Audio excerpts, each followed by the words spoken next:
How to save thousands on camera gear. A lot of people, when they get into cameras, buying lenses, buying camera bodies, accessories, they tend to overspend at the beginning of their career. A lot of this is just because they don't know what to buy or where to buy from. And in this video, we're going to cover that. But why am I qualified to talk about buying camera gear?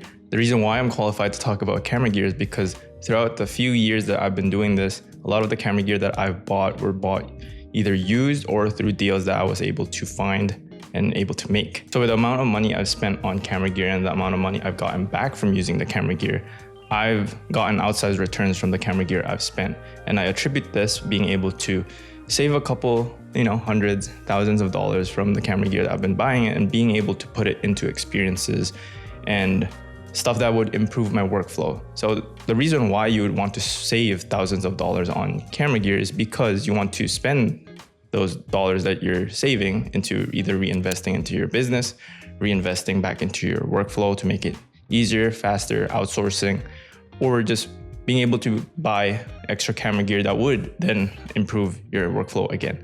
So basically it's just a reinvestment back into your business. Let's get into the first point, buy used gear the right way.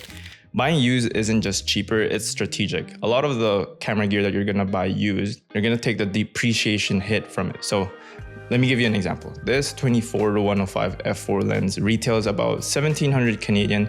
US would be like 1.2, 1.3, but I was able to get this for 900 Canadian dollars. The reason I was able to get that was because I bought it used. And honestly, the lens was in immaculate condition. It was amazing. It actually felt almost brand new. So when you buy used, you skip the depreciation curve, which is a very heavy hit. It's about 20 to 30% below retail. That's what I always recommend. And if you can find used gear that is 20 to 30% below retail, I think you're in a good spot. That's a good benchmark. Another example that I had was the 16 to 55 Fujifilm f2.8. That lens was a tanky lens, and I was able to get it for 1,100 Canadian dollars, down from the retail from like 1,800 if you buy it with new with tax and all this. So that one also, it was a bit used, but for the amount I was getting out of it compared to what I spent on it, it was a really good deal on my part. So I sold that same lens for about 890. So I technically spent 200 Canadian dollars, but again, the use I got from that lens is valued way more. Another example of buying used, I was able to score a Sennheiser mic for about $40 because the person was quitting.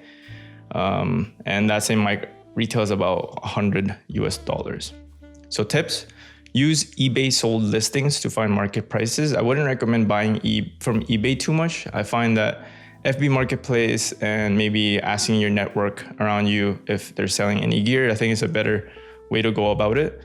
Also, if you're buying lenses, don't buy rare lenses unless you know you can resell it or you're gonna keep that lens and you're gonna use it forever. So the reason being is that if you buy a rare lens, not a lot of people will buy it back from you. So if your intention was to just use it for a period of time and not keep it forever, then I would really suggest on focusing on the main popular focal lengths. So that would either be the main primes, 24 to 70s, 35 millimeter primes, 24 to 70, 16 to 35, 70 to 200, as opposed to, for example, if you buy like a macro lens tends to be more of a specialty thing that a lot of people actually use macro lenses, but compared to buying a 24 to 70, 16 to 35, 70 to 200, you're pretty much going against those people. Now, there is always a case for when to buy new, and you'll be able to save anyways by doing these few things. So I usually buy camera bodies new, and lenses I tend to always buy used, just because camera bodies, I find that there are a few factors that I want to get from buying new. So that's with manufacturer warranty. And it's also easier to write off for the business, and just peace of mind when you're buying camera bodies. If there is a certain price threshold that I would buy camera bodies used, but above that threshold, I tend to buy it new. So if it's, I don't know if it's good to give an example, but maybe if I was just buying like APS-C bodies, maybe the A6700 that I'm also considering, I'll just buy that one used because for the price I'm getting it, I don't think it'll be that big of a hit. But that's always relative to your scenario. But Here's how I would save hundreds on new gear. Try to always price match major retailers. So always check Best Buy, Henry's. I think in Canada, Vistec. A lot of these people have promos that you can price match against each other. The next thing is try to stack those promos as well with holiday promos. So Black Friday, Boxing Day, back to school. My best deals I've gotten was from back to school promos. But this might have changed because of the tariff situation, but a lot of the back to school promos also included accessories again. So these accessories, I already have most of these accessories, but I try to sell off these accessories and try to make money from it. So for example, this would be free SD cards, free chargers from Sony, like OEM Sony chargers, batteries. The extra batteries I tend to keep because I like having good batteries, new batteries that are OEM. An example camera gear that I was able to get this deal pretty decent compared to, for example, my A7C II was pre-tariff. The Sony ZV-E1 was on sale for about $2,600 and I was able to price match it around 24 or 25, something like that. So retail was 2,800 and then I was able to get it for about 25 coupled with the accessories that came in that deal. So that bundle saved me a few $100s on top of having the extra accessories that I was able to sell and make money off of as well.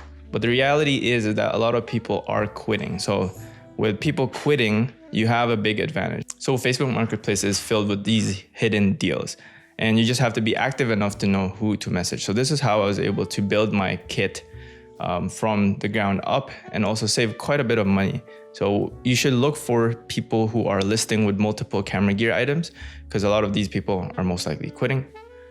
Anything in the descriptions that mention them quitting or downsizing. And if they have bundles with bodies, lenses, mics, bags, you can get good deals from these. So my approach is, what I tend to do is why I like having a bit of cash on the side, like a cash reserve, is offer to buy the entire bundle or buy a couple items in the bundle just to make their life a bit easier. And then I flip the pieces that I really don't need. So I keep like 1 or 2 items and that I actually wanted for free and try to sell these off. The people who are quitting don't want to deal with the headache of trying to deal with 10 to 100 FB Marketplace deals. So it's really easier for people who are quitting to just sell them off all in one and just take the hit. So that's the reality of things and you have to play that game. Another underrated tip to save thousands of dollars on camera gear is run a gear audit every 6 months. If it's been 90 days and you haven't used it, most likely you're not gonna use it. So just sell it. And yes, your gimbal that you use only once a year, sell it. You're not gonna use it, just rent it out from a rental place.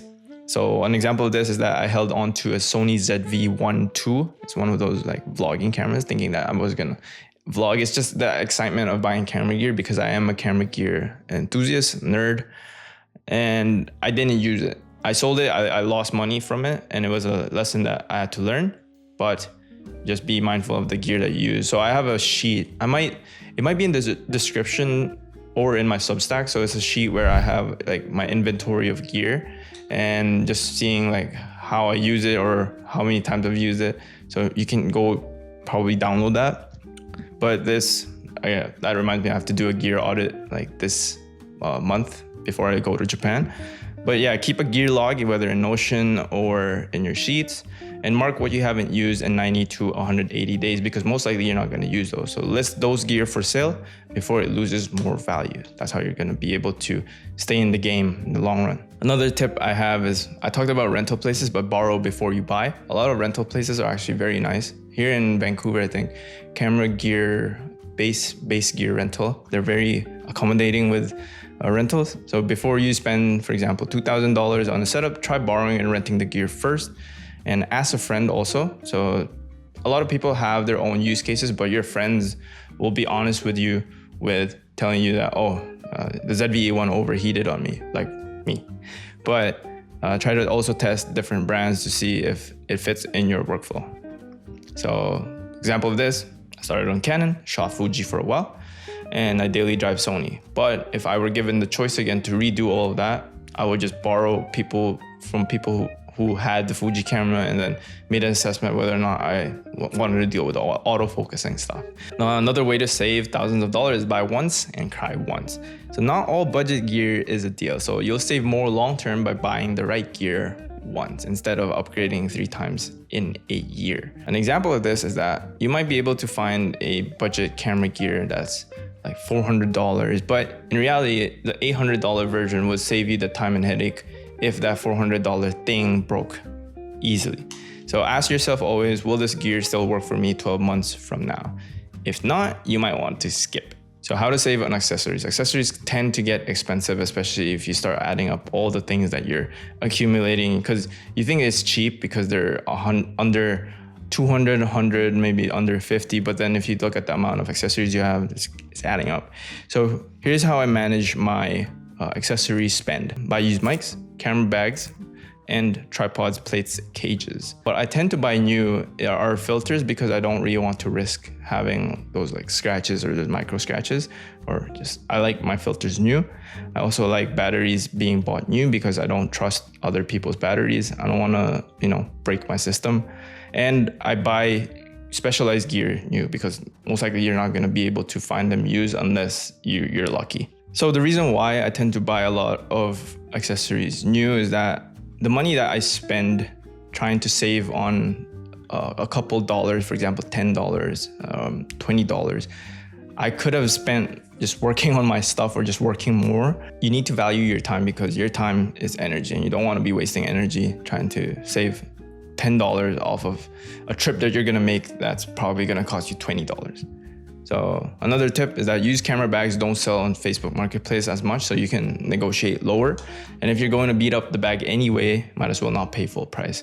I've been shifting my mindset that I really don't like camera bags because they're bulky and stuff, but sometimes you do need them. Now, saving money on camera gear isn't about being cheap. It's about being intentional with what you use that money to buy. So when you stop impulse buying every lens that you think might be cool, you give yourself permission to actually shoot with what you have. So you build muscle, you develop a style, and then when you do upgrade, it's earned, not just bought. So if you enjoyed that video, if you click on one of these, I'll see you guys there when I see you.